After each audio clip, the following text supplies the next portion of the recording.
When TEDxIRMA approached me for this year's series of talks, I immediately knew that I would be talking about women in local governance, when silence finds a voice. I'll be talking about the journey of women like you see in the picture, Lingamma from Telangana, who was once a bonded laborer and now a sarpanch. How does that happen, right? Before we go to talking about local governance, let me take a step back in talking about women in governance, women in as policymakers. If you read through the numbers, during our first Lok Sabha, there were only about 22 women MPs. We are today 75. We represent 14% of all the women in the Lok Sabha, of all the members in the Lok Sabha currently. In Rajya Sabha, in the early years, we were about 13. Today, we are 42. We represent about 17%. Right? When you see women contesting elections, there were about 3% of women candidates around 1957 in the early years of elections. Today, 10% of women contest, 10% of women candidates contest elections. So you see the numbers. You see what the numbers tell you, right? When it comes to local governance, the last, governance that we see, the governance that is closer to the people, right? You see 46% of representation of women in the local governance.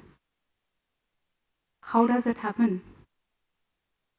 India came up with its most historic transformative reform in 1992, which we call 73rd Amendment of the Indian Constitution.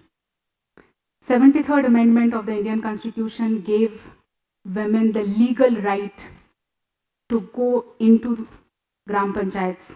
At every level of Gram Panchayats, there were reservations that at least 1/3 of all the seats in the Gram Panchayats and at least 1/3 of all the leadership positions in the Gram Panchayats, not only Gram Panchayats, at what level of Panchayats, need to be reserved for women, right? Such a historic, such a revolutionary step is unprecedented. So we see effect of that being women represented at 46%. 73rd Amendment also tells you about representation of historically marginalized communities, right? So these are the time when women entered into the system not through protest, not through revolution, but purely through legal right, purely through constitutional guarantee. You therefore pause and ask, was it a tipping point? Let's see. Well, we have many quiet revolutions that are happening over the last 3 decades. We have, since the amendment came out, we had significant research that talks about that women has been successful in bringing home policies. Sarpanch leaders, women sarpanches has been successful in driving policies which are closer to what women needs. Access to water, education for children, access to health services, right? These are policy changes that women could make. You probably heard about women sarpanches like Chhavi Rajawat from Rajasthan. She was the first female MBA sarpanch. You heard about Aarti Devi, who was from Orissa, left her investment banking job to transform her village. You do not have many names here. Bhakti Sharma came back from US to transform her village. One of the most 100 influential women. You have Naurati Devi. She At the age of 75, she actually mobilized 700 workers, rural construction workers, and made them get their minimum wage. She is known to be a cyber savvy, tech savvy Sarpanch. So you see many of those quiet revolutions happening. But is it the entire story? Probably not, right? Probably over the years, even since last 3 decades, you have multiple reports, research that have come out that have said that, well, there has been discrimination, there has been bias. You have women Sarpanches from Tamil Nadu made to sit in floor, Dalit Sarpanch made to sit in floor during the Gram Sabha, during the public meetings, right? You have similar stories coming out from other states. Very recently, in 2025, Sonam Lakra from Chhattisgarh, she was fighting a battle because she was wrongfully made to leave from her Sarpanch position. Thankfully, Supreme Court reinstated her position back in 2025 and made the statement that you cannot take the women Sarpanches so casually, right? So you ask, therefore, does representation becomes participation?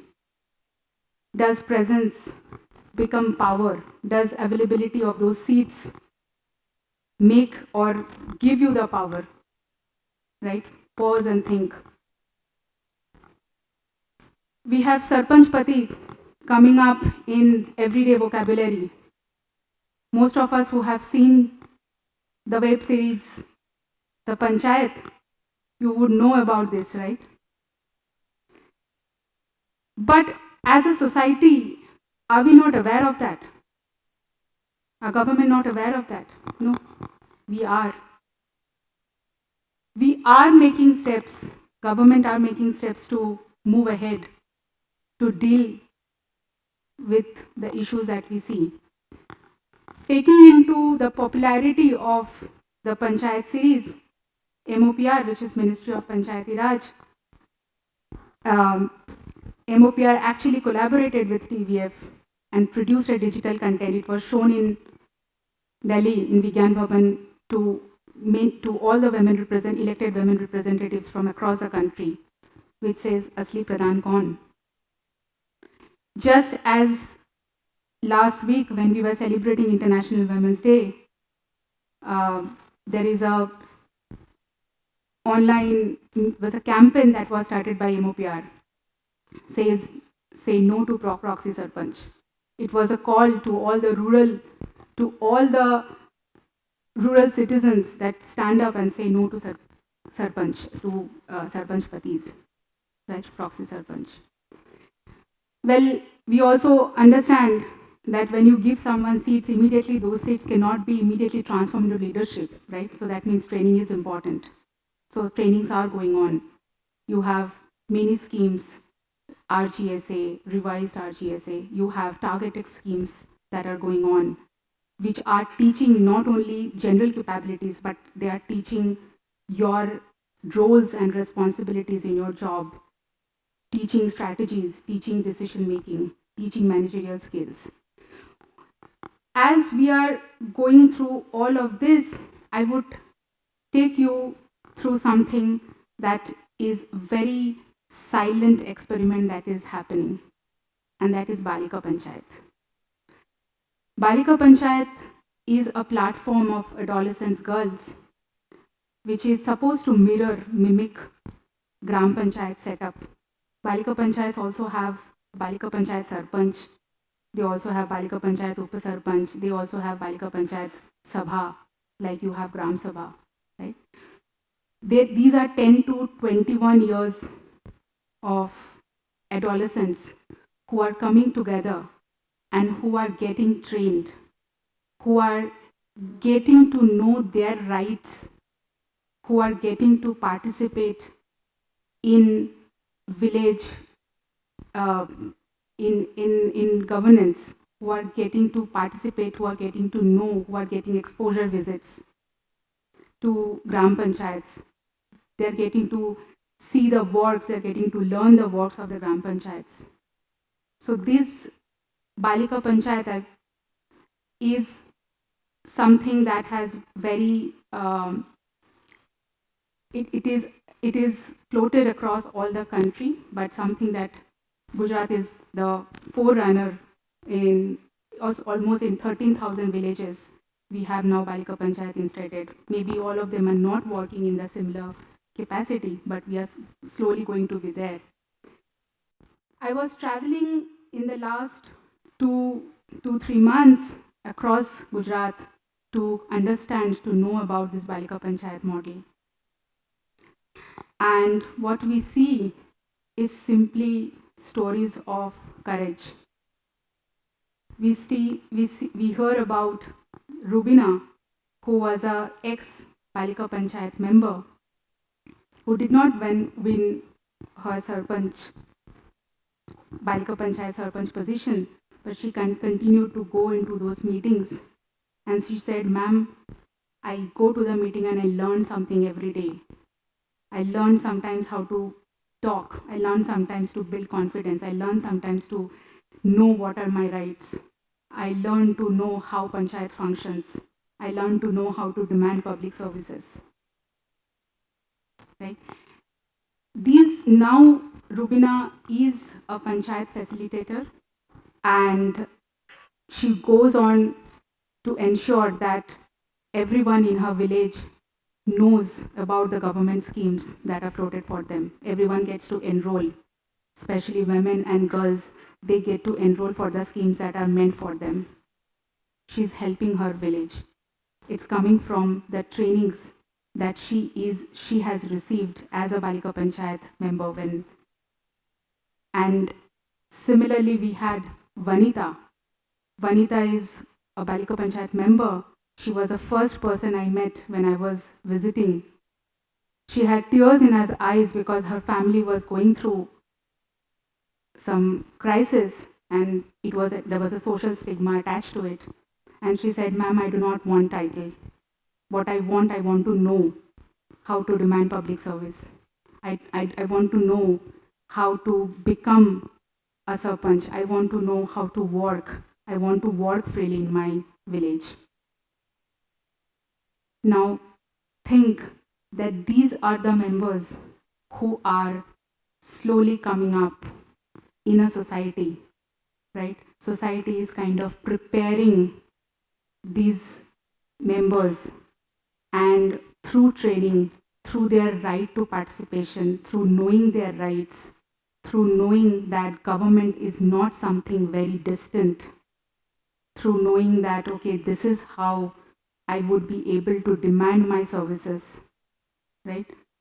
Through knowing that these generation of girls, when they would step into the seats which are mandated for the girls, into those seats which are there for them in the constitutional right, then you probably will be able to see a tipping point.